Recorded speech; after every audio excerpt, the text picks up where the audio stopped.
Olá a todos, espero que todos estejam bem. Hoje nós vamos falar sobre limite e derivadas integrais, naquela ideia de fazer uma revisão no aspecto do significado, da interpretação do que significa, né? Limite, o que significa derivada, integral, o que são essas funções, certo? Deixa eu colocar aqui em modo de apresentação, ok?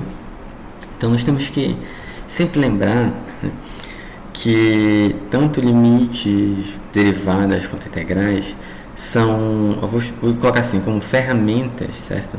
São ferramentas do cálculo que surgiram para resolver problemas que na época, né, na época da Grécia, Grécia Antiga, né, não se tinha uma solução matemática que comprovava o resultado, certo? E mais na frente,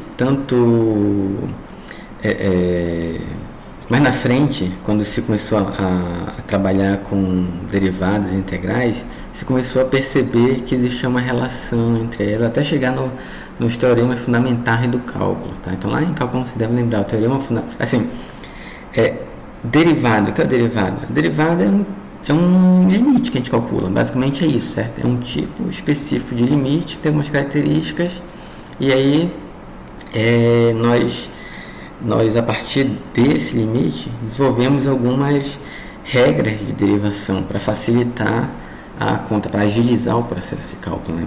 A integral também é um tipo específico de limite, certo? Onde ela tem algumas características e que eu posso utilizar as características para desenvolver técnicas de integração para agilizar o cálculo. Então, tanto derivadas quanto integrais são tipos específicos de limite, né? Eu vou pegar uma função, eu tenho uma função, eu quero para aquela função calcular a derivada em um certo ponto. Então, eu vou pegar aquela função e aplicar no limite, fazendo aquela ideia de calcular a inclinação, né, da tangente no ponto.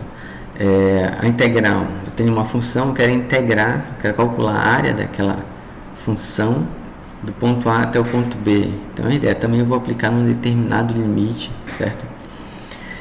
E o teorema fundamental do cálculo ele veio para mostrar que as duas coisas estão interconectadas, né?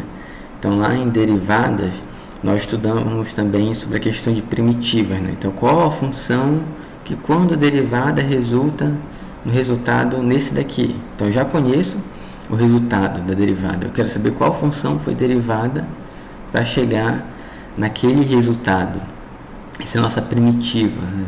E nós teremos uma fundamental do cálculo, mas que essa primitiva é a mesma coisa que a integral indefinida da função, certo? Mas então, assim, eu estou apenas fazendo uma pequena contextualização para a gente lembrar, né, de algumas coisas. Mas a ideia aqui agora é lembrar um pouco dos problemas para entender como a gente pode utilizar, como a gente vai interpretar limite, derivada, integral. Então nós não vamos falar de técnicas de derivação, técnicas de integração, não vamos resolver limites, já tem um exemplo apenas, tá? Vamos falar de interpretações. Então um dos principais problemas de antigamente, né, pelo qual a partir do qual se originou a teoria de limites, é o problema da tangente, né? Então quando vocês estudaram geometria, né, vocês devem ter lá estudado círculo geométrico, a questão do seno, cosseno, né, tangente, ok? Então aquele círculo, né, então tem um círculo de raio 1, ok? Aí aqui na minha horizontal eu tenho seno, né? Na vertical eu tenho cosseno. E aí, dependendo do quanto eu estou abrindo ali em graus, certo? Eu tenho um seno cosseno. Se eu pegar um ponto bem aqui, por exemplo, né? Então, é a distância aqui no eixo horizontal do ponto que eu estou até o centro vai me dar o meu seno, certo? E se eu pegar a altura desse ponto, vai me dar lá o cosseno, né? Aqui, né, tem a minha... Se eu continuar essa reta, aonde ela cruzar aqui uma reta vertical bem aqui, a altura do centro até onde ela cruza uma reta vertical me dá aquela tangente, né? E assim vai. E aí isso me mostra quando a minha função está ali, né, mudando ao longo do tempo. Então esse círculo aqui é a volta que a gente vai dando ali no seno, no cosseno, né? O que eu tenho aqui, a minha tangente, né? Aqui no círculo, né, qualquer ponto que eu pegar, que eu quiser calcular a tangente, vai ser simples definir essa tangente. Vai ser, olha, para o círculo, né, a minha tangente é a reta que toca somente naquele ponto específico que eu quero calcular a tangente. Esse meu ponto é bem aqui, então é uma reta que toca exclusivamente nesse ponto. Então, de uma forma bem direta, eu consigo definir o que é a tangente aqui, certo? Só que para outras funções que não são esse círculo aqui, fica mais complicada essa definição, né? Então, por exemplo, eu tenho essa curva, né, e eu tenho esse ponto P bem aqui. Aí eu quero definir a tangente aqui. Se a gente usar a mesma definição, então percebam aqui que essa definição, a reta que toca naquele ponto, exclusivamente naquele ponto da circunferência, isso é suficiente para definir uma reta, tá? É suficiente para definir uma reta. Qualquer outra reta que eu desenhar, com qualquer outra inclinação aqui, vai tocar na circunferência mais de uma vez, vai tocar nesse ponto que eu quero e mais outro, ok? Aqui, quando eu defino, olha, a reta tangente vai ser aquela que toca o ponto, aqui no caso P, eu quero a tangente no ponto P, que vai tocar o meu ponto P uma única vez. Então, aqui nesse caso, primeira coisa, existem várias formas de desenhar uma reta que tocam nesse ponto e tocam nessa curva nesse ponto e só nele. Então, pode ser assim azul, pode ser uma em azul um pouco mais inclinada aqui para a direita, descendo aqui para a direita, ele ser um pouco mais inclinado para a esquerda, certo? Então tem várias formas de desenhar retas que vão tocar somente no ponto P. Então já tem um problema aí, que eu não consigo definir uma única reta para ser tangente. Mas tá? Então não consigo definir, e além disso, essa definição, ela me gera problema de que a minha tangente, ela não vai seguir essa regra. Se a gente pegar aqui o ponto P, a tangente aqui vai ser essa em roxo aqui, né? É o rosa, né? Acho que é rosa essa cor. Essa aqui em rosa, ok? O que acontece? Na verdade, essa rosa, ela toca a minha curva em mais de um local. Toca no ponto P e toca lá na frente também. Então, além da definição, ela ser imprecisa, ela não conseguir fazer com que eu tenha apenas uma reta, ela ainda por cima não satisfaz a tangente realmente desse ponto P aqui, certo? Então, eu preciso de uma outra definição para poder encontrar o que é a minha tangente. E principal, não é nem a questão da definição, mas preciso de uma outra forma de como encontrar essa minha tangente, tá? Então, para curvas mais complicadas, essa definição é inadequada. A figura abaixo mostra duas retas K e S, né? Na verdade, aqui é T e L, tá? Tá trocado aqui as letras. Duas retas T e L, passando por um ponto P sobre uma curva C, né? Então, as letras estão todas trocadas aqui, desculpem, tá? A reta T intercepta B, a reta L, azul aqui, intercepta C somente uma vez, mas certamente não se parece com o que pensamos em ser uma reta tangente. Por outro lado, a reta T, né, parece ser uma tangente, mas intercepta C duas vezes, ok? Então, intercepta aqui no ponto P e intercepta para cá, né? Então, vamos definir aqui um problema, certo? Então, eu tenho a função y igual a x ao quadrado. Não sei porque ficou assim, ó. Percebi agora que quando eu gerei o PDF, formatou tudo, né? Deixa eu ver mais um pouco para frente. Aqui tá, vamos seguir assim. Então, contra uma equação da reta tangente, a parábola y igual a x ao quadrado, tá? não sei porque foi jeito, era para ser y igual a x ao quadrado no ponto 1, 1. Então eu tenho o ponto 1, 1 bem aqui, eu quero encontrar a reta tangente. Para definir uma reta, o que a gente precisa? A gente precisa de dois pontos da reta, ou nós precisamos de um ponto e da inclinação da reta. Então, para definir uma reta, precisa de duas informações. Pelo menos um ponto e ou mais um ponto, ou a inclinação da reta. O que eu tenho aqui é apenas um ponto, que é o ponto 1, 1, certo? Quando eu boto x igual a 1, 1 ao quadrado vai dar 1. Então, o ponto 1, 1 é o ponto...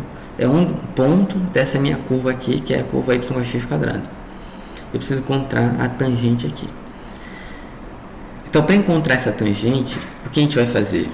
Uma forma de encontrar essa tangente é pensar em termos de aproximação, né? Então, eu tenho aqui um ponto P, que é o ponto onde eu quero encontrar a tangente. Se eu pegar um outro ponto Q qualquer e traçar uma reta entre esses dois pontos, eu vou ter ali uma aproximação para a minha reta tangente. Dependendo de onde está esse ponto Q, eu vou ter uma aproximação boa ou uma aproximação muito, muito ruim, certo? Então, alguns exemplos aqui. Então, está aqui meu ponto P e está aqui meu ponto Q. Então, eu posso aproximar a minha tangente real, essa aqui em rosa, certo? Então, essa em azul é uma aproximação. Por que eu estou pegando esse azul? Porque com esse azul eu consigo pegar dois pontos. Quais vão ser esses dois pontos? O ponto P é o ponto onde eu quero a tangente e o ponto Q é um outro ponto da curva, certo? Então ele não é um ponto qualquer espalhado aqui no espaço. Ele é um ponto na curva. Por ele ser um ponto na curva, ele tem uma chance de estar próximo da reta que vai ser gerada, estar próximo da reta tangente. E aqui a gente percebe que realmente tem uma certa aproximação, né? Não é uma aproximação tão boa, aproximação. O fundamental aqui a gente perceber é que se eu pegar esse Q e trazer ele para perto do P, então para botar ele aqui mais perto do P e traçar a reta, então a reta em azul, perceba que a reta azul ela está um pouco mais próxima da rosa do que aqui nesse primeiro caso, né? Se eu levar ele mais para perto ainda, fica ainda mais próximo. Se a gente pegar um ponto Q para cá, olhando agora para cá, para baixo, né? Um ponto Q para cá, percebe que essa aproximação é uma aproximação muito ruim, né? Está quase totalmente invertido o sentido da minha tangente, né? Mas se eu pegar esse Q e aproximar do P, olha, então perceba que melhorou, né? Azul, comparado com o que estava antes, está menos pior. E quando eu levo o Q mais lá para perto, ele chega a ficar próximo como estavam as outras de cima, né? Então, uma das formas de a gente pegar e encontrar a tangente ou aproximar a tangente, encontrar uma reta que se aproxima muito da tangente, é pegar esse meu ponto Q e fazer ele ficar muito próximo do P, né? O Q se aproxima muito do P. Quando se aproximar muito, a reta que vai aparecer desses dois pontos vai estar muito próxima do que? Da minha reta tangente. Ok? Em termos de cálculo, né, o que acontece? Que eu tenho isso aqui. Eu quero achar a inclinação, certo? Como é que a gente acha a inclinação? A distância no y dividido pela distância que eu andei no x, certo? Então eu estou no ponto 1, 1. Se eu andar para a direita, então aqui é o x quadrado, né, o meu ponto Q, e aqui é o y do ponto Q, que é x quadrado, e aqui é o x do ponto Q, que é o x que eu coloco, certo? Quanto mais próximo o x estiver de 1, melhor vai ser a minha aproximação, tá? O meu ponto P é aquele ponto 1, né? Então, quanto mais próximo o x do que estiver do 1, melhor vai ser a minha aproximação, certo? Sendo que o meu Q ele tem que ser diferente do P. Ou seja, eu não posso pegar o próprio ponto 1. Se eu pegar o próprio ponto 1, vai zerar aqui o numerador e vai zerar o meu denominador, né? Isso é uma indeterminação para mim. Então, o que eu tenho que fazer? Eu tenho que fazer o x chegar muito próximo de 1, mas ele não vai ser igual a 1. Como nós estamos trabalhando com números reais, lembre que existem infinitos números reais. Né? Qual é o número mais próximo de 1 que não é 1? Eu não consigo dizer, certo? Eu não consigo dizer qual é o número mais próximo de 1 que não é 1. É 0,9999999. Passar o resto da vida falando 9 aqui, ainda não vai ser o número que é o mais próximo do 1 e não é 1. Né? Então, eu escolher um valor para colocar aqui no lugar do x, ele de certa forma complicado. Dependendo do caso, a gente consegue ir colocando valores que vão se aproximando. Então, por exemplo, aqui, uma tabelinha. Aqui eu estou pegando valores maiores do que 1, fazendo eles ficarem próximos do 1. E aqui pegando valores menores do que 1, fazendo eles ficarem próximos do 1. Nos dois casos, quanto mais próximo eu chego de 1, eu percebo que mais próximo de 2 chega o resultado dessa minha continha aqui. Né? Então isso aqui me leva a crer o quê? Que eu estou chegando próximo de 2. Isso me leva a crer que essa reta tangente aqui, a inclinação dela é 2. Tá? Então, assim, montar o problema e ir testando com números, que era o que se fazia antigamente, é um método que ajuda a gente a analisar, entender o problema, porém, ele é impreciso. Tá? É o que eu estou aqui de olhômetro dizendo, olha, a inclinação então vai ser 2. Mas e se for num ponto, a inclinação não é exatamente 2, é 2,33457. Então vai ser difícil eu chegar nessa aproximação de casas decimais. Além disso, esse tabelinha pode falhar. Eu posso escolher valores que não foram adequados, que me levam a interpretações equivocadas, certo? Então, o limite ele vem para resolver problemas desse tipo, onde eu quero analisar o que acontece muito próximo de determinado valor, certo? Então, aqui, o que eu quero analisar aqui, então, assim, lembrando, repetindo aqui, essa equaçãozinha que eu montei aqui é a equação da reta tangente, da inclinação da reta em azul, na verdade, não é reta tangente, é reta em azul. Eu tenho aqui a minha reta em azul, tenho o ponto P e tenho o ponto Q. Qual a inclinação dessa reta em azul? A inclinação dela, lembrando, é a altura, certo? A altura dividido pela distância aqui, entre os dois pontos, ok? Então, a altura é x quadrada, né? Menos 1. Tá? Então, essa é a minha altura, né? Esse ponto está na altura 1, esse outro aqui está na altura x quadrada. Então, a altura entre os dois, x quadrado menos 1. X quadrado menos 1. E a distância aqui na horizontal entre os dois, esse aqui está no 1, esse aqui está no x. Então, a distância entre eles é x menos 1. Que é o que aparece aqui embaixo, né? Então, é a inclinação dessa reta em azul. Ok?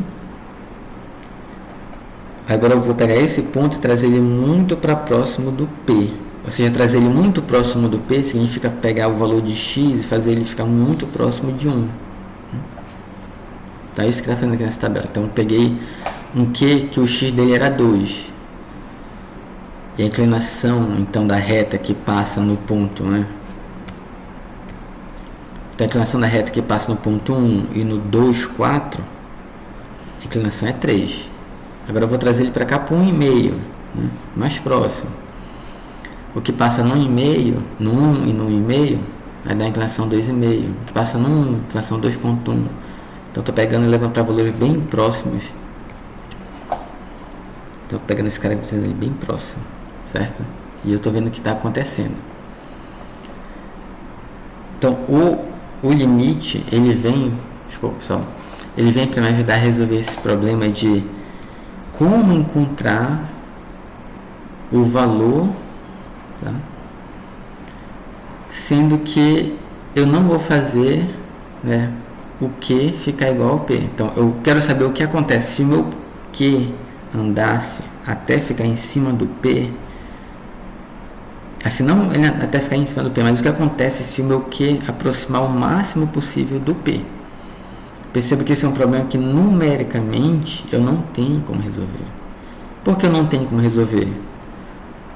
Porque, olha, para botar ele muito próximo do P, eu tenho que achar, se eu vier por aqui, né, pela pela direita, que a gente chama, né? Esse ponto está à direita do... O Q está à direita do P, né? Ao invés pela direita, tem que pegar um valor que é maior do que 1, muito próximo do 1. Então, 1, qual o próximo número depois do 1? Eu não consigo dizer qual é esse próximo número depois do 1. Por isso, eu não consigo colocar um valor aqui que já me dá o resultado exato, no caso aqui 2. Eu sei que a inclinação dessa tangente aqui é 2. Eu não consigo botar um valor aqui no lugar do x e o resultado vai ser 2. Esse é o meu grande problema. Eu não consigo. Eu consigo fazer o resultado chegar muito, muito próximo de 2. Fazendo o quê? O x chegar muito, muito próximo de 1. Mas ele não é 1. Se eu botar 1, vai zerar em cima, vai zerar embaixo. Uma indeterminação. Então, limite, né, vem para resolver esses problemas. Então, o que acontece quando eu preciso analisar uma determinada função? Tá? Então, isso aqui é uma função para mim, ok? Quando eu preciso analisar uma determinada função para um determinado valor de x, o que acontece com aquela função quando eu chego muito próximo de um determinado valor de x, mas eu não posso naquela função colocar aquele valor de x, ou eu não posso ou não me importa com aquele valor de x, né? Mas eu não vou olhar para aquele valor de x, eu vou olhar o que está acontecendo ao lado daquele valor de x, né? E aí então, simbolicamente, a gente representa assim, né? Limite da função que eu estou trabalhando, que é a função aquela MPQ, né? De quando p tende aqui, ou seja, quando p se aproxima muito do q, mas os dois não são iguais, ok? Então, nosso problema, limite de x ao quadrado menos 1 sobre x menos 1, quando o x tende a 1. Ou seja, quando o x se aproxima o máximo possível de 1, mas ele não é 1. Tá? Aí, de novo, por que eu não posso simplesmente botar números aqui e resolver? Porque eu não sei qual é o número mais próximo de 1 que não é 1. A gente não consegue falar com esse número, certo? Como a gente não consegue falar com esse número, eu não tenho como colocar e fazer a conta aqui numericamente, certo? Então eu preciso analisar de uma outra forma. E o limite é isso, tá? Ele vem para resolver esse problema. E de uma forma mais formal, né? Então tem isso aqui, o limite do f de x quando x tende a. Então eu tenho uma função que depende de uma certa variável. Aqui no caso a variável que está usando é x, né? Tem uma função que depende da variável x. O que acontece com essa minha função quando eu faço o x chegar ao máximo possível de um valor a? Tá? Então esse azinho aqui é um número real. Quando esse x se aproxima ao máximo, aqui está falando de função de número real, tá?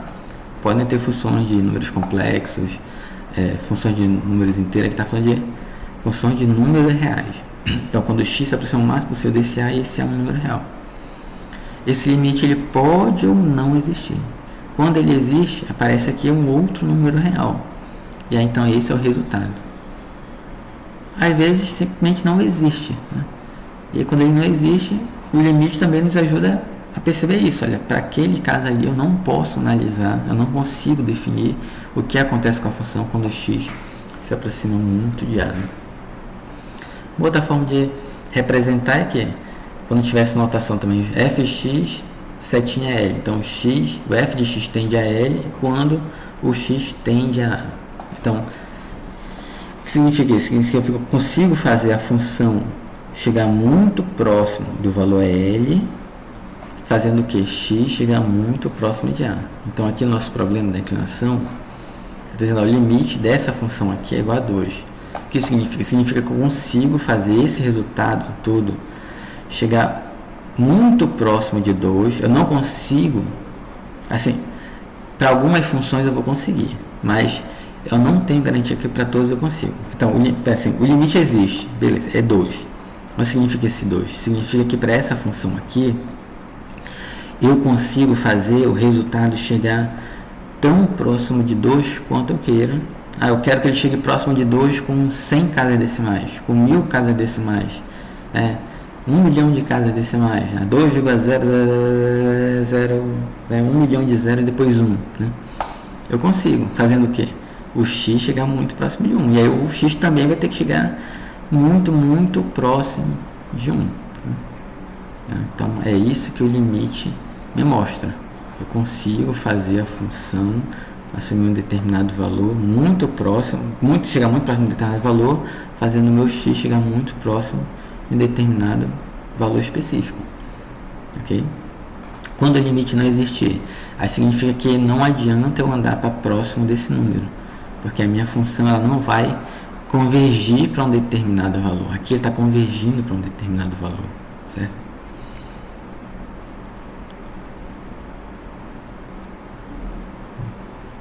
Então aqui eu estou pegando meu C e aproximando do P, né? Vou passar para cá, melhor. Vamos pensar em aplicações, é melhor. Então, uma das aplicações que o limite nos ajuda a resolver, ele consegue nos mostrar que somas infinitas, elas podem ser finitas, certo? O que isso quer dizer? Significa que mesmo que eu fique somando números diferentes de zero, né, infinitamente, o resultado pode ser um número finito, certo? Uma das formas que a gente tem para, digamos que intuitivamente mostrar que isso é verdade, né? Inclusive essa regrinha aqui, isso aqui é uma soma infinita, 1 sobre 2 elevado a n, certo? Quando n varia de 1 até infinito, né? Então esse termo aqui, né? O que é esse termo? É 1 sobre 2 elevado a 1, mais 1 sobre 2 ao quadrado, mais 1 sobre 2 a terça, mais 1 sobre 2 a 4, sobre 1 mais 2 a quinta, 1 mais 2 a sexta, assim vai, né?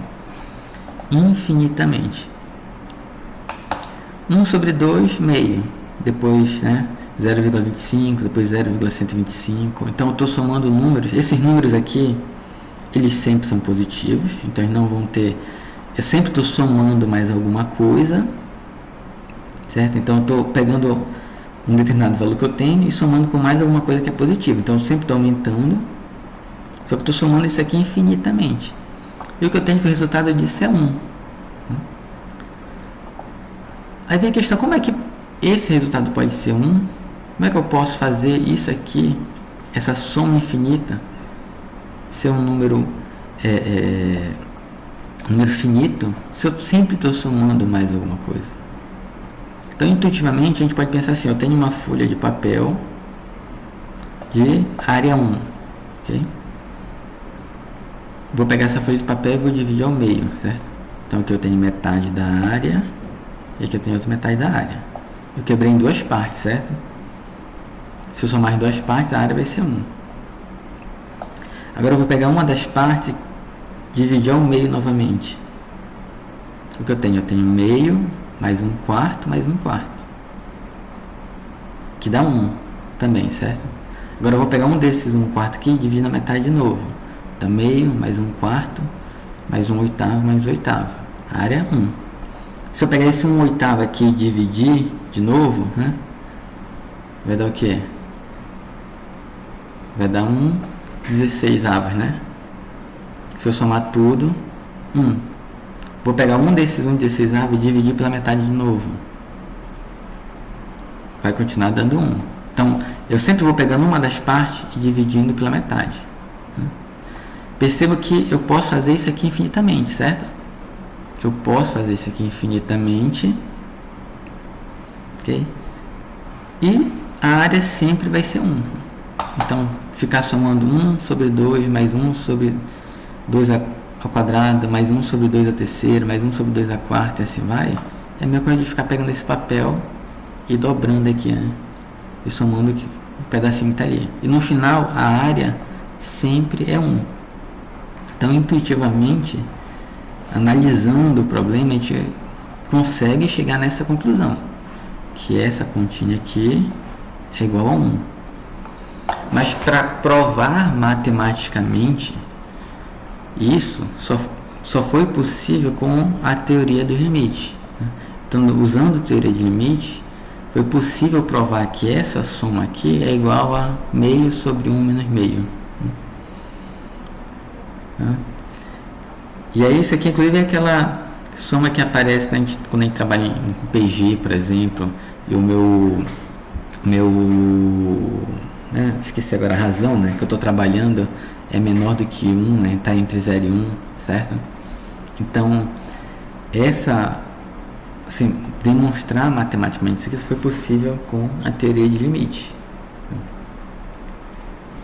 Limite também vai nos ajudar o quê? A entender o comportamento das funções. Então, por exemplo, tem essa função, raiz de 2x² mais 1 sobre 3x menos 5. Aí eu posso pegar essa função aqui e desenhar o gráfico dela. Então aqui em azul é o gráfico dessa função, tá? Assim, eu posso pegar lá um programa, né, o Excel, por exemplo, ou pegar um MATLAB, ou o Octave, ou no Python, ou usar qualquer outra ferramenta que tem gráficos, trabalha com conta matemática gráfica, e esboçar o gráfico dessa função.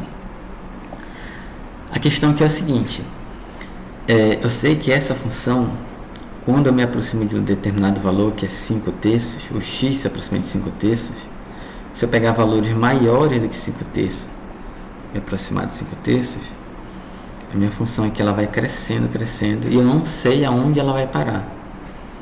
Da mesma forma aqui, se eu vier pela esquerda para valores que se aproximam de 5/3, minha função vai frente isso aqui, depois ela começa a cair, cair, eu não sei onde ela vai parar. Eu não sei se, por exemplo, em algum local isso aqui cai muito e depois ela liga com daqui de cima e continua. Né? Lá, se a gente usar qualquer ferramenta gráfica para fazer a continha, se a gente não tomar cuidado, o que ele vai fazer? Ele vai desenhar e de repente ele vai emendar essas duas pontas. Né? Mas essa função, o que acontece? Essa função, essas duas pontas, elas não emendam. Essa função aqui no x igual a 5/3, você tem o que a gente chama de assíntota vertical. Ou seja, esse azul aqui ele vai crescer para infinito. Quanto mais eu me aproximar de 5/3, mais você vai crescer. Ou seja, essa função, quando o x se aproxima de 5/3 pela direita, ela não tem limite. E é no sentido da palavra mesmo, não tem limite. Ou seja, ela nunca vai parar de crescer. Quanto mais eu chegar próximo de 5/3, mais ela vai crescer. E a mesma coisa acontece aqui. A função também não tem limite, ela vai cair. A diferença é que para cá, para esse lado, ela é um número muito grande em módulo, só que sinal é negativo. Então, essas duas pontas, elas não se tocam. Você não vai crescer e depois se emendar com essa. Né? Então, ocorre aqui o que a gente chama de descontinuidade. Né? Minha função vai, cai até infinito. Exatamente no x igual a 5/3 tem uma quebra. Né? Então, qual é o valor da função quando x é igual a 5/3? Eu não posso, nessa função, colocar x igual a 5/3, uma indeterminação. É indefinido. Não tem como dizer qual é o valor dessa função no x igual a 5/3. E aí, então, para eu identificar isso, inclusive para conseguir mandar que o computador faça o gráfico certinho para mim, eu tenho que entender isso. Se eu simplesmente pegar essa função e mandar plotar o gráfico, escolher vários valores e mandar plotar o gráfico, dependendo dos valores que eu escolhi, a função vai fazer mais ou menos isso aqui, e depois emenda aqui em cima e continua. A gente vai achar que a função faz isso. Peguei aqui uma ferramenta gráfica e mandei plotar e deu isso. Na verdade, o que aconteceu ali foi que eu mandei plotar com valores que não foram adequados, inclusive mandei plotar fazendo a ligação entre os dois. Quando na verdade eu tenho que mandar, olha, plota só essa parte aqui e depois plota só essa da parte. Porque tem uma indeterminação entre os dois, tem aqui uma assíntota vertical que corta os dois. Isso eu identifico analisando a função pelos limites. Ok? Mesma coisa, o que acontece se o x crescer muito? Para onde está indo isso aqui? Isso aqui ele vai uma hora cair muito, vai crescer muito, vai se estabilizar em um determinado valor e para cá para a esquerda. Então esses rosas aqui, essas linhas rosas, são assíntotas horizontais. Elas me mostram pelos limites, né? Depois pegando essa função e analisando por limite, ela me mostra, olha, essa função aqui que está caindo, ela vai cair, mas ela nunca vai passar essa reta, nunca vai cruzar essa reta rosa aqui. Então ela vai se aproximar muito dela, mas nunca vai cair. Então, se o x crescer muito, quanto mais o x crescer, mais o resultado da minha função se aproxima de raiz de 2/3. Para cá para a esquerda, quanto mais o x crescer em módulo, né, mas com sinal negativo, mais a minha função se aproxima de mim na raiz de 2/3. Então, para essa função agora, com os limites, eu consigo entender exatamente o que acontece, onde tem pontos de descontinuidade, aonde o que acontece com a minha função se eu analisar ela para valores muito grandes, tanto positivo quanto negativo. Então essas são também uma aplicação de limite, saber exatamente o que está acontecendo com a minha função. Então, uma ferramenta de análise de função. E aí, dependendo do que é essa função, né, do que ela representa fisicamente, eu vou dar uma interpretação para isso, ok? Então, digamos que isso aqui representa temperatura de uma determinada máquina em função de, digamos que eu tenho uma máquina, tá? E eu estou usando ali um certo combustível. Assim, então, digamos que eu tenho uma máquina, né, que para manter ali a temperatura eu preciso de um certo óleo lubrificante, por exemplo, certo? E esse óleo lubrificante aí tem uma certa característica ali de viscosidade. Eu estou chutando aqui, tá, pessoal? Só para a gente tentar dar um significado físico das coisas, né? E aí tem um certo grau de viscosidade e tudo mais. Então, se esse grau de viscosidade se aproximar de 5/3, a minha temperatura ela vai crescer muito, né?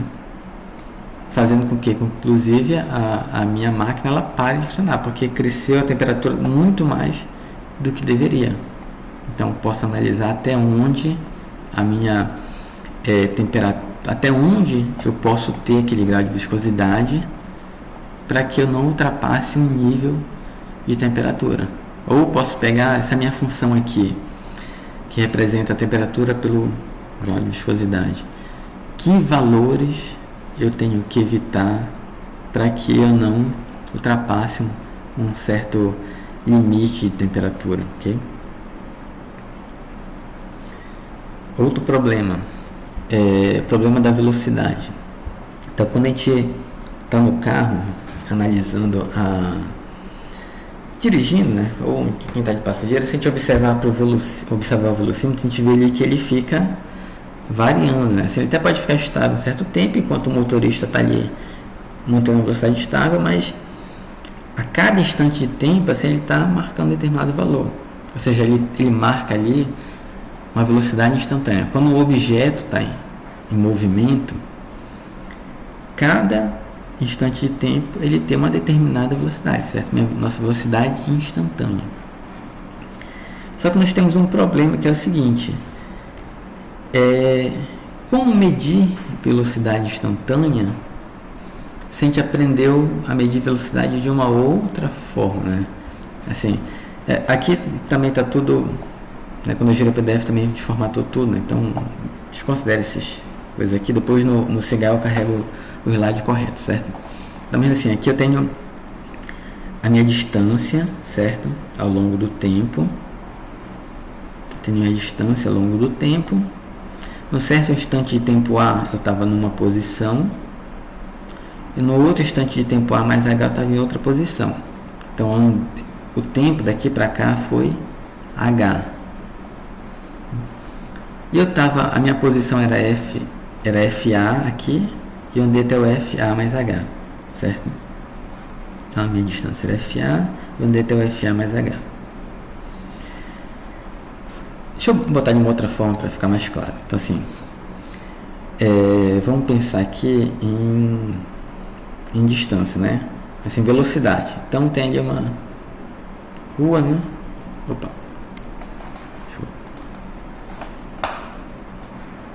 Eu tenho aqui uma rua, certo? Eu estou bem aqui no instante de tempo T, vou chamar aqui T0, e no instante de tempo T1 eu cheguei bem aqui, certo? Então daqui para cá eu tenho o que? Eu tenho um delta T, certo? Tenho aqui um delta T, que é o T1 menos T0. E daqui para cá, né, a gente tem uma distância percorrida, eu vou chamar aqui de D. Então, se eu dividir a distância que eu percorri pelo delta T, né, a gente tem o que? A nossa velocidade, certo? Assim vocês provavelmente estudaram e definiram a velocidade. que acontece? Isso aqui é a velocidade média, ok? Eu andei daqui para cá, nesse, e durante tanto ΔT. Então, na média, a minha velocidade foi tanto. Então, eu andei 1 km, né, em 10 minutos. Né? Então, eu tenho ali 1 km a cada 10 minutos, né? Ou 0,1 km por minuto. Né? Enfim, faço a minha continha ali. Só que eu não necessariamente eu andei, né, com essa velocidade do início ao fim. Então, eu poderia, por exemplo, estar parado aqui, certo? E comecei a acelerar, e comecei a entrar em movimento. Então, minha velocidade era 0, ela começou a aumentar, certo? Minha velocidade foi aumentando, até que eu cheguei no determinado valor, eu mantive ali constante aquela velocidade. E quando eu fui chegando próximo daqui, eu comecei a frear. Fui até zerar a velocidade e parei aqui nesse ponto. Certo? Vamos pensar em questão de um carro. Né? É assim que ele vai andar. Eu vou andar desse pontinho para esse pontinho aqui. Então ele está parado, ele começa a movimentar, a velocidade vai aumentando, a velocidade fica uma certa quantidade fixa ali. De repente tem uma lombada, um cruzamento, eu paro, passo devagar, depois aumenta a velocidade de novo. Então a minha velocidade ao longo do tempo, ela vai, né? Não é um único valor, ela é uma função ali ao longo do tempo. O que eu calculei aqui foi a minha velocidade média. Então, na média, qual era a velocidade que eu estava percorrendo? Ok? Mas o que eu quero calcular? Eu quero saber a velocidade instantânea. Então, se eu pegar um instante de tempo quando eu passei bem aqui, qual era exatamente essa velocidade? Aí, como é que eu vou calcular essa velocidade instantânea aqui nesse ponto? Se para eu calcular a velocidade, a gente precisa ter um ΔT e um ΔD aqui, né? Essa distância é a diferença daqui para cá. Esse ΔT é a diferença daqui para cá. Então, perceba, eu preciso, pelo que a gente entende de velocidade, a gente precisa medir de um local até outro, certo? Eu preciso de um local até outro, para poder medir distância, medir tempo e depois fazer a divisão dos dois. Eu estou dizendo exatamente nesse local qual é a minha velocidade. Então, como é que eu vou fazer essa conta? Perceba que a gente está no mesmo problema da inclinação. Né? Então, a gente está no mesmo problema de encontrar a inclinação, meu deslocamento pelo tempo. Meu deslocamento, eu andei até o FA mais H e eu parti no FA. Tá? Então esse aqui é o meu deslocamento. E no tempo eu andei uma distância H.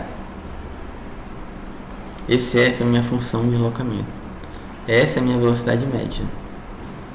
Eu quero a velocidade instantânea aqui no ponto P. O que eu tenho que fazer então? Eu tenho que pegar o Q e trazer ele muito para próximo do P. Essa velocidade que eu estou calculando aqui, essa continha que eu montei, é a mesma continha da inclinação da tangente no ponto P. Então, a inclinação da tangente no ponto P, a inclinação da tangente no ponto P, também é a velocidade da minha função no ponto P. Então, essa função, né, ela está mudando seus valores. Né? Com que velocidade esses valores mudam? É a inclinação da tangente. Aqui, ó, tá aumentando, né? Então a inclinação é positiva, eu tô com uma velocidade positiva. Se eu pegasse uma tangente num ponto bem que é assim, ela estaria inclinada para baixo. Por quê? Porque o que eu tô reduzindo, né? Então eu tô com velocidade negativa. Para eu voltar, para reduzir a minha velocidade tem que ser negativa. Eu, digamos que andando para trás, digamos assim, né? E a inclinação estaria aqui negativa. Então, aquele problema de encontrar a inclinação da tangente, que é usado lá para definir limites, em termos de velocidades, é o mesmo problema. Encontrar a inclinação da tangente. Essa inclinação da tangente, ela tem várias interpretações. Como para velocidade, taxa de deslocamento. Então, digamos que essa função aqui representa a quantidade de... Eu sou um biólogo e estou fazendo um experimento para ver o crescimento de bactérias num certo ambiente. Né? Eu botei ali num certo ambiente controlado e estou medindo ali quantidade de bactérias ao longo do tempo. Para um determinado instante de tempo t, eu quero saber qual era a velocidade, qual era a taxa de crescimento desse conjunto de bactérias. Né? Essa taxa de crescimento, pelo tempo, vai me ajudar a definir, a entender, por exemplo, como elas se multiplicam, até onde elas vão crescer, se em algum momento do tempo houve uma redução, se em algum momento do tempo houve uma redução, o que aconteceu naquele momento do tempo para causar essa redução. Então, analisar para uma determinada função, né? Analisar, perceba que a gente não está pensando aqui nos valores da função, mas está pensando o que está acontecendo com a função, aonde a minha função cresce, aonde ela cresce mais rápido, aonde ela cai mais rápido, onde ela cai mais devagar, aonde eu tenho um momento de inflexão, ela ia crescer até que ela parava de crescer e depois caía, ou o contrário, ela estava caindo, até foi caindo cada vez mais devagar, até que parou de cair e começou a crescer.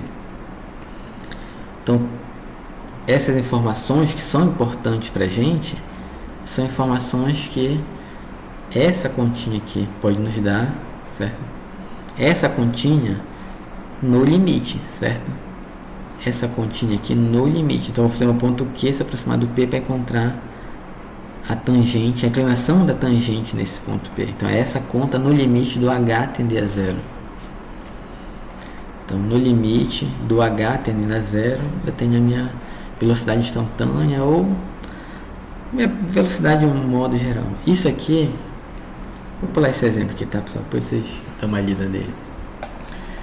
Pegar a nossa função, montar essa continha aqui da função no limite H tender a zero, que é o problema de encontrar a inclinação da tangente, é a derivada. É o que a gente chama de função derivada. Então, o que é a função derivada? A função derivada é, eu tenho uma determinada função,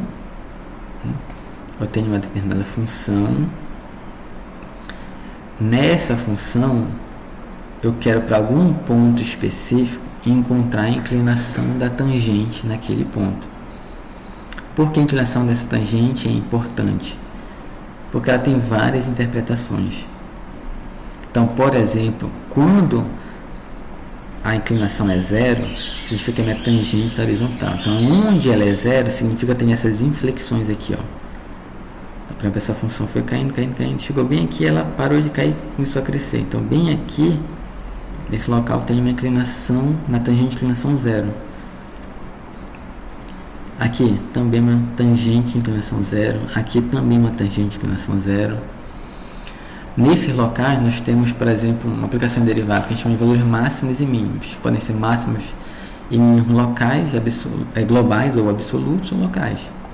Então, para esse cara aqui, meu valor mínimo global é o menor valor total que a minha função recebe. Então, se isso aqui é para uma função custo, o quanto, dependendo do valor x, o quanto eu estou gastando para produzir um certo produto, o melhor para mim é escolher esse valor aqui 3, x igual a 3. Por quê? Porque ele me dá um custo, inclusive negativo aqui, né?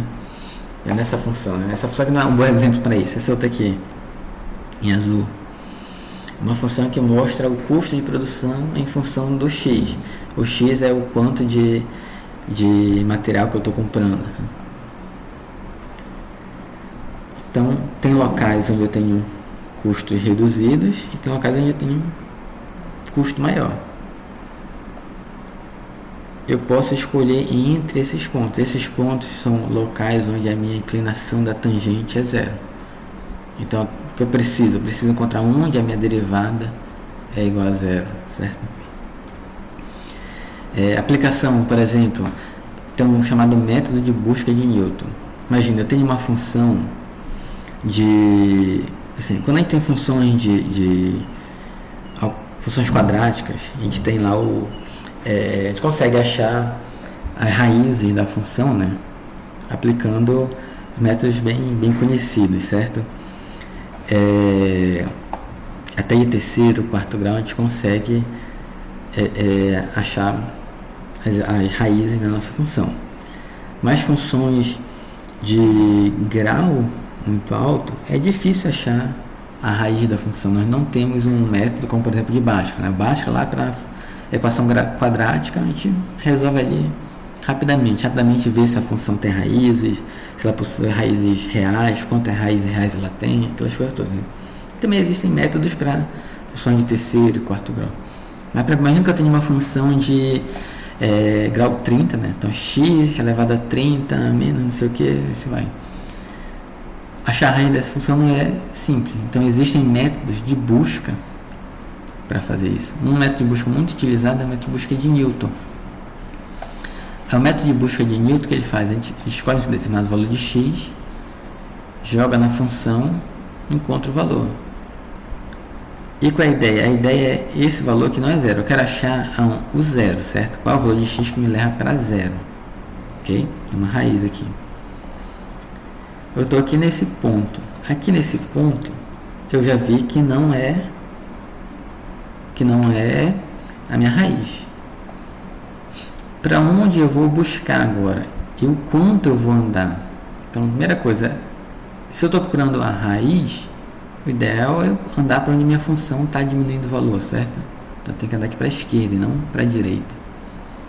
Então, a minha derivada aqui, a inclinação da tangente aqui vai me ajudar a saber para onde eu tenho que andar. Se a inclinação da tangente é positiva, eu tenho que andar para a esquerda. Se a inclinação da tangente for negativa, eu tenho que andar para a direita. E para onde, até quanto eu vou andar? Então, aqui ó, vamos pegar bem aqui, esse pontinho aqui. Esse pontinho, percebam que ele está relativamente próximo da onde realmente é a raiz, certo? Comparado com o outro, né? Esse aqui, ele está mais distante da raiz, esse aqui está mais distante da raiz. Então, esse pontinho aqui está próximo da raiz. Percebam que essa curva aqui, como é uma curva relativamente suave, a minha tangente aqui próximo desses pontos, ela tem uma boa aproximação da minha função, certo?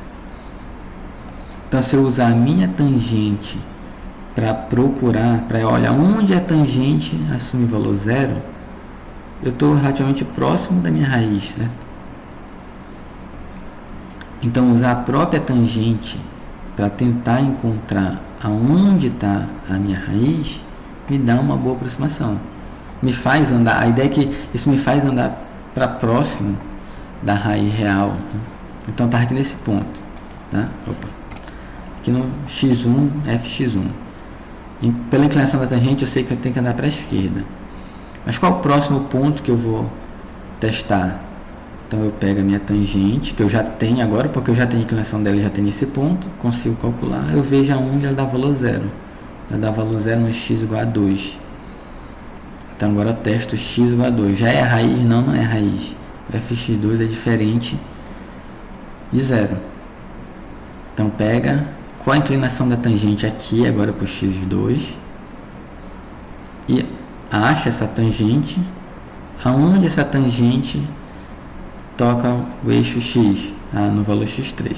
x3 já é a raiz da minha função? Não. Qual o valor do fx3? Qual a inclinação da tangente? Acha onde a tangente toca. Vai tocar aqui no x4. Já é a raiz? Está melhorando, mas ainda não é zero.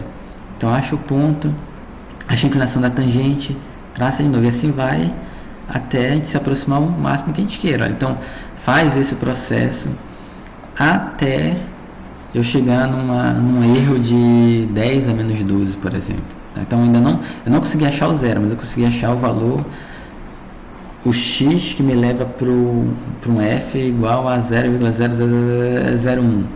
Para mim já está suficiente. Então vai depender do problema que eu estiver trabalhando. Então isso aqui é um método de busca que usa as derivadas, né? Então meu algoritmo, o passo principal do meu algoritmo é esse aqui. Olha, o meu próximo ponto é o que? É aonde eu estou agora, menos o valor da função aonde eu estou, dividido pela derivada naquele xn onde eu estou. Então, estou aqui no x1. É x1. Onde vai ser meu x2? Como eu vou calcular o x2? Meu x2 vai ser x1 menos o f do x1 dividido pelo quê? Pela a derivada colocado o valor de x1 lá. Então, para eu rodar esse algoritmo, eu preciso apenas ter a minha função e a derivada da minha função. E eu consigo jogar no meu algoritmo. Então, aplico um método de busca. Então, entender essa ideia, esse significado do que é a derivada, o que ela representa, isso nos ajuda tanto a dar interpretações físicas para os problemas, quanto, inclusive, para montar algoritmos para resolver outros problemas, já que eu estou trabalhando em cima de funções. Ok? Então, a derivada, resumindo, a derivada é um tipo específico de limite. Então, a derivada é um limite, certo?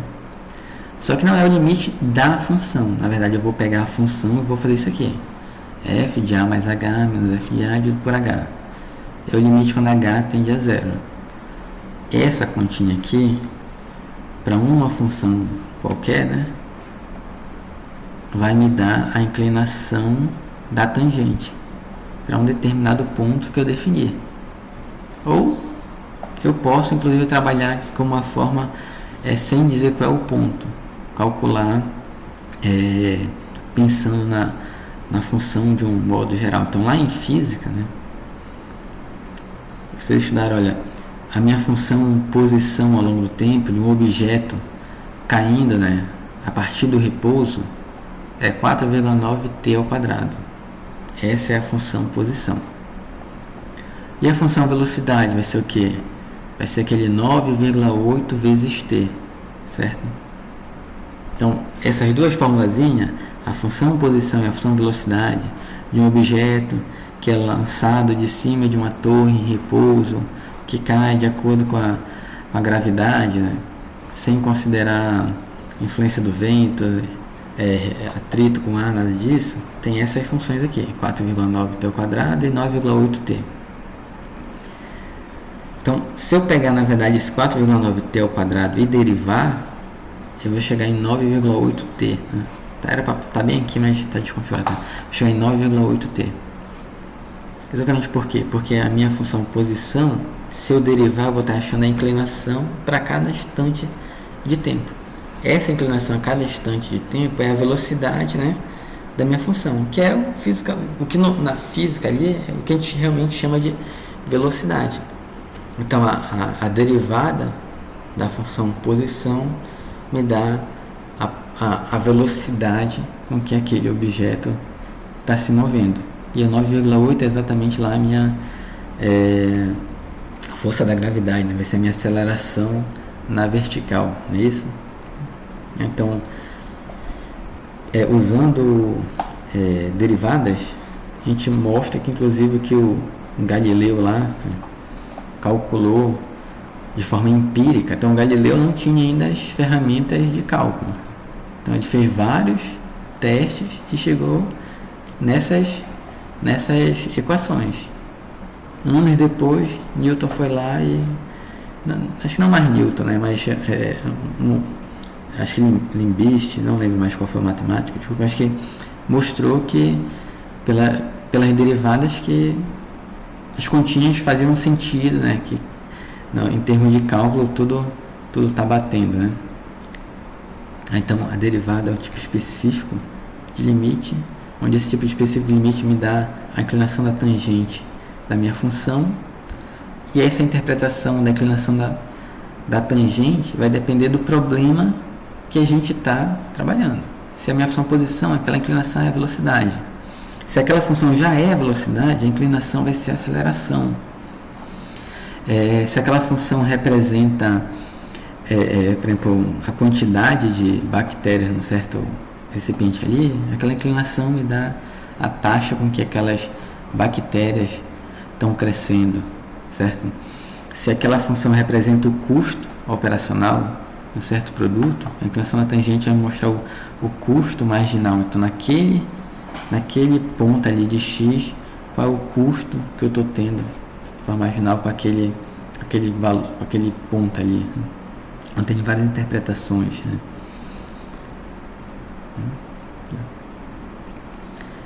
O outro problema que nós vamos tratar, que também é um problema que a gente resolve por limite, é o problema da área.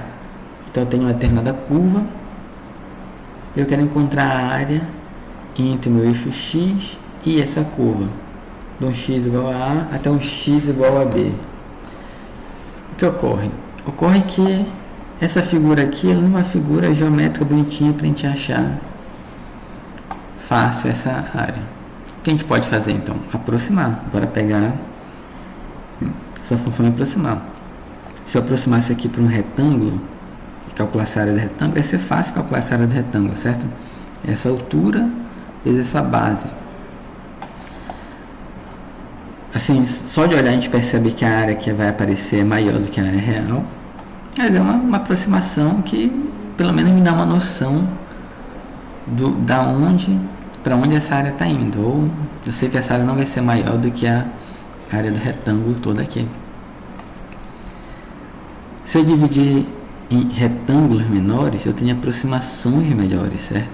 Então eu tenho esse retângulo aqui, tenho esse outro retângulo, tenho esse outro. Então vou somar a área de cada retângulo, vou calcular a área de cada retângulo, fácil, né? Base vezes altura, depois somar tudo. Vai me dar uma aproximação melhor do que se eu tivesse colocado um único retângulo aqui, né? Inclusive o que acontece é que tem áreas, pedaços que estão faltando e tem pedaços que estão sobrando. Então o que está sobrando tende a cobrir o buraco aqui do que está faltando, né? E se eu botar mais retângulos, eu pensei que tinha essa outra figura aqui. Se eu botar mais retângulos, melhor ainda a minha aproximação. Quanto mais retângulos eu colocar aqui, melhor a minha aproximação. Então a minha aproximação é o quê? A altura naquele localzinho vezes a base. Então a altura é o f de x, aqui no primeiro triângulo, o f de x1 vezes o ΔX. ΔX é essa distânciazinha aqui. Então esse primeiro retângulo é essa altura vezes essa base, fx1 vezes ΔX, mais o segundo retângulo, f do x2, essa altura aqui, vezes essa base, né?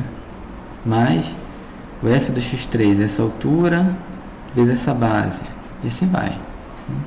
Então, assim é a minha aproximação. Esse Rn aqui, essa é a minha aproximação. Quanto mais retângulos eu colocar aqui, né? Então, quanto menores for o retângulo, mais retângulos vão caber e melhor vai ser a minha aproximação. Então, esse meu ΔX, quanto menor ele for, mais retângulos vão caber e melhor a minha aproximação. Então, eu vou conseguir calcular exatamente essa área quando eu pegar esse meu ΔX e fazer ele tender a zero. Então, a minha área vai ser o que? Vai ser o limite de eu ter infinitos retângulos aqui dentro, cada um deles com uma base tendendo a zero. Então, essa vai ser a minha área. Então, eu tenho que achar esse limite aqui. Aí, esse limite que eu tenho que achar, que é essa área aqui, é o que a gente chama de integral. É a integral definida do ponto A até o ponto B. A gente não vai falar aqui de integral indefinida. Tá? Integral indefinida seria eu ter a função, né? Aqui eu estou falando de achar a área mesmo. Também é integral definida. Por que definida? Porque eu estou passando da onde para onde e eu consigo então achar um número. Certo? Então a minha integral definida aqui é calcular esse limite. Então percebam, limite é a base, certo? A partir dele nós temos várias aplicações. As principais aplicações são dentro do próprio cálculo. Por quê? Porque com os limites a gente consegue definir as derivadas e conseguimos também definir as integrais.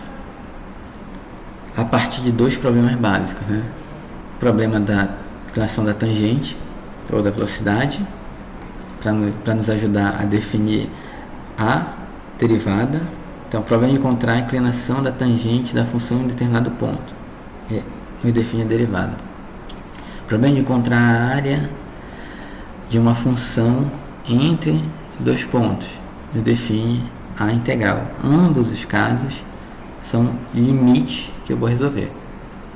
Por serem muito utilizados, a derivada passa a ser uma função, uma nova ferramenta, certo? E inclusive nós temos técnicas de derivação exatamente para não ter que toda vez resolver por limites, certo? Algumas vezes, dependendo do problema que eu estiver trabalhando, eu vou ter que ir lá na definição mesmo do que é uma derivada e resolver o limite. Mas muitas vezes ou na grande maioria das vezes nós podemos já aproveitar resultados de derivadas que já foram calculadas, certo? E aí resolver de uma forma mais prática. A mesma ideia integral. Para muitos casos, a integral eu vou ter que recorrer à definição. Então, o limite, eu vou resolver esse limite aqui. Mas para também muitos outros casos, eu vou estar trabalhando com uma função em que eu já conheço as partes dela, já conheço esse primeiro termo da minha função aqui, eu já sei como é que se comporta, eu já sei a integral, alguém já calculou. Então, a gente vai e usa as chamadas técnicas de integração, que é para tentar sistematizar e resolver de uma forma mais rápida, né? Então, a integral também é um tipo específico de limite. É calcular essa área. Nós temos vários problemas em que calcular a área é exatamente o nosso caso. Então, por exemplo, uma aplicação bem básica, encontrar a área entre duas curvas. Então, tem a curva fx e tem a curva x, quero encontrar a área entre essas duas curvas. Então, pensando na própria ideia do que é integral, a gente pode resolver fazendo como? Fazendo retângulos aqui dentro. Só que agora os retângulos eles não estão limitados aqui pelo quê? Pelo meu eixo x. Na verdade, eu vou de uma função até a outra função. Certo? Como essa função aqui, a de baixo, eu tenho que achar a distância entre as duas, né? Então, a função que está em cima menos a função que está embaixo. Então, a função que está em cima menos a função que está embaixo. Isso vai me dar a altura. E a largura do retângulo? O próprio ΔX, né? Coloco infinitos elementos ali. Então, no limite do n tender para infinito, essa é a minha continha aqui. Então, é a própria integral de a até b do fx menos g de x. Certo? Então, para a gente finalizar aqui, uma aplicação que nós temos, exatamente dessa ideia de área, é a chamada coeficiente de Gini. Então, o coeficiente de Gini, ele é uma das medidas estatísticas usadas na economia mais empregadas mundialmente, o que é usada para nos definir, para nos ajudar a calcular e a comparar locais diferentes sobre a desigualdade de renda da população. Então, nós temos aqui o que a gente chama de curva de Lorenz, né? O que é a curva de Lorenz? A curva de Lorenz, eu vou pegar a minha população. Então, aqui no eixo vertical, eu vou botar a porcentagem da população, de 0 até 100%. Só que eu vou organizar em ordem crescente de rendimento, né? Então, tenho a parcela da população que ganha menos para a esquerda e a parcela da população que ganha mais para a direita. O que acontece? Se eu tiver em perfeita igualdade, todo mundo ganha a mesma coisa, o que deveria acontecer? Eu deveria ter essa reta bem aqui, que corta esse quadrado ao meio, certo? A diagonal, que é a minha linha de igualdade. Por que perfeita igualdade? Porque se eu pegar 10% da população, 10% da população deveria ter o quê? Na perfeita igualdade, 10% da renda, tá? Então, se aqui é 10, 0, 1, 10%, aqui deveria ser também 10%. Se eu pegar 50% da população, deveria ter 50% do rendimento. 80% da população, 80% do rendimento. Isso na perfeita igualdade. Não estou falando aqui de nada que deveria ser assim, nada disso, tá? Apenas pensando em como fazer uma medida, tá? Então, se tudo fosse dividido igual para todo mundo, na hora que a gente medisse a distribuição de renda ela estaria nessa reta aqui. O que acontece é que a renda não é dividida de forma igual, certo? Tem gente que ganha mais, tem gente que ganha menos. Se eu organizar aqui por ordem crescente de quem ganha mais, o que acontece? Eu vou ter uma curva fazendo essa barriga aqui para baixo, né? Então, eu vou ter aqui, por exemplo, 10% da população ganha apenas 3% da renda total. 40% da população ganha 20% da renda total. Então, essa barriga que vai se formando. Assim, eu estou aumentando a porcentagem da população, mas não cresce, a porcentagem de rendimento não cresce na mesma quantidade. E quando eu chego perto daqueles que ganham mais, entre aspas, né, o que eu tenho, quando eu chego ali perto daqueles que ganham mais, aí eles vão acumular bastante, aí a minha curva vai acentuar rápido. Então, se eu pegar aqui os 10% que ganham mais, eles ganham, digamos que 40%, 50% da renda total. Ou seja, as coisas estão divididas de forma desproporcionais, né? Uma grande parcela tem pouco e uma parcela pequena tem um muito. Então forma essa barriga.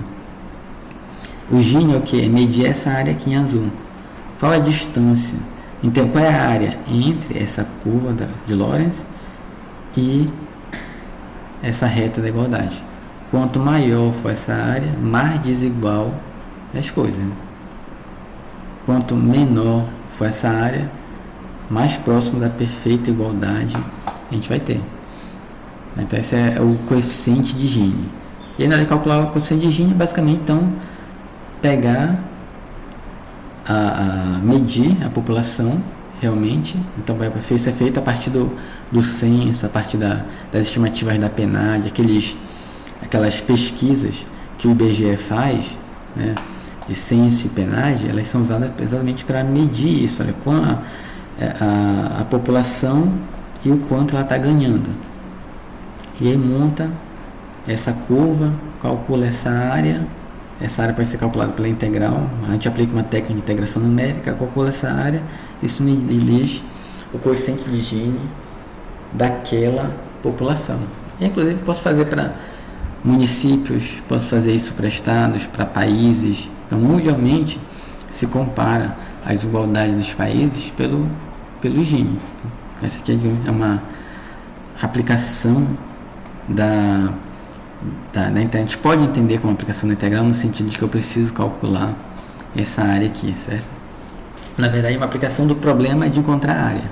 Isso é para mostrar o quanto calcular a área entre curvas é algo que é necessário nas diferentes áreas. No caso aqui da economia, certo?